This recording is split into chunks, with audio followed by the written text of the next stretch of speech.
आज আমি বানাবো ছাতুর কচুরি। এরকম নরম তুলতুলে পুরো ভরা ছাতুর কচুরি দেখার জন্য পুরো ভিডিওটা লক্ষ্য করুন। ছাতুর কচুরি বানাবার জন্য আমি নিয়ে নিয়েছি কিছুটা ময়দা প্রথমে আমি দিয়ে দেব কিছুটা পরিমাণ জোয়ান, এটা একটু ক্রাশ করে দেবো।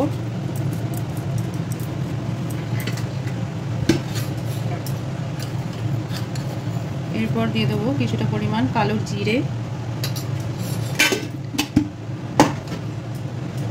এরপর দিয়ে দেবো কিছুটা পরিমাণ নুন আর দেবো একটু চিনি।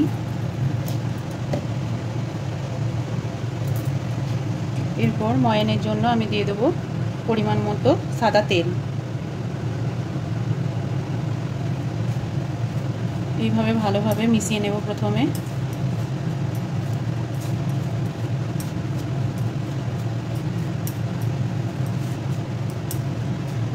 ময়ানটা মাখাবার পর যখন ময়দাটা এরকম একটু ডালা পাকিয়ে আসবে তখন বোঝা যাবে যে ময়ানটা সঠিক দিয়েছি। এবার ভালোভাবে আমি মিশিয়ে নিলাম।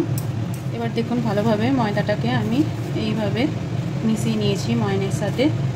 এবার হালকা কুসুম কুসুম গরম জলে আমি এটাকে মেখে নেব। এইভাবে থেসে থেসে আমি ময়দাটাকে তৈরি করব। কিছুক্ষণ ধরে ভালোভাবে এইভাবে ঠেসবো, দিয়ে একটা সফট ময়দার ডোয়ে পরিণত করব পারফেক্ট কচুরির জন্য। প্রথমে আমি ছাতু নিয়ে নেব। বড় চামচের 2 চামচ ছাতু নিয়ে নিলাম, 2 থেকে আড়াই চামচের মতো একটু ছাতু নিয়ে নিলাম।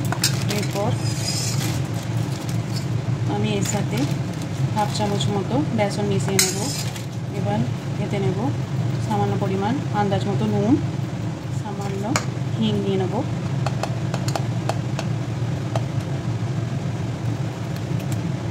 সামান্য আমি হিং নিয়ে নিলাম, খাবার সোডা নিয়ে নিলাম।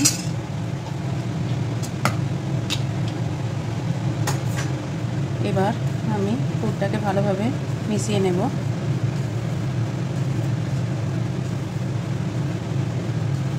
এবার হালকা হালকা করে আমি জল দিয়ে এটাকে একটা ডো করে নেব। ছাতুটাকে মেখে আমি একটা পুর তৈরি করে নিয়েছি।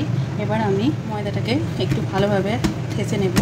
এবার এটার থেকে লেচি কেটে নেব।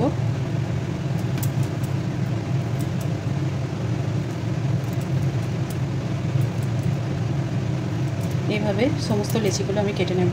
সমস্ত লেচিগুলো আমি এইভাবে মসৃণ করে ডেলি কেটে নেব।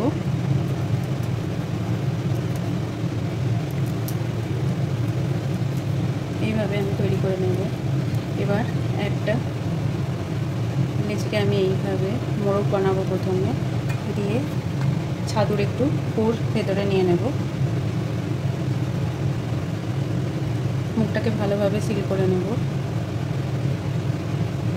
এইভাবে ধীরে ধীরে মুখটাকে বন্ধ করে এখানটা ঘুরিয়ে প্যাঁচ দিয়ে আবার একবার সমান করে একটা ডেলি আমার তৈরি হয়ে গেল। এইভাবে সমস্ত ডেলিগুলো আমি তৈরি করে নেব। দেখুন লেচিগুলো সব আমি তৈরি করে নিয়েছি। এবার সাদা তেল আমি এতে বুলিয়ে দেব। এবার আমি লেচিগুলো একে একে বেলে নেব। এবার আমি লেচিগুলোকে বেলে নেব। একটা লেচি নিলাম, এইভাবে ভেতর থেকে বাইরে থেকে ধীরে ধীরে হালকা হাতে প্রেস করে করে আমি এই ছাতুর কচুরিগুলোকে বেলে নেব। খেয়াল রাখতে হবে যাতে না পুরটা ভেতর থেকে বেরিয়ে যায়। দেখুন একটা কচুরি আমার বেলা হয়ে গেল। এইভাবে সমস্ত কচুরিগুলো আমি বেলে নেব। এইভাবে দেখুন কচুরিগুলোকে, ছাতুর কচুরিগুলোকে আমি বেলে নিয়েছি। এবার এখানে একটা কড়াতে আমি সাদা তেল দিয়ে দিয়েছি। সাদা তেলটা আমার গরম হয়ে গেছে। এবার ধীরে ধীরে একটা করে আমি কচুরি ছেড়ে দেব।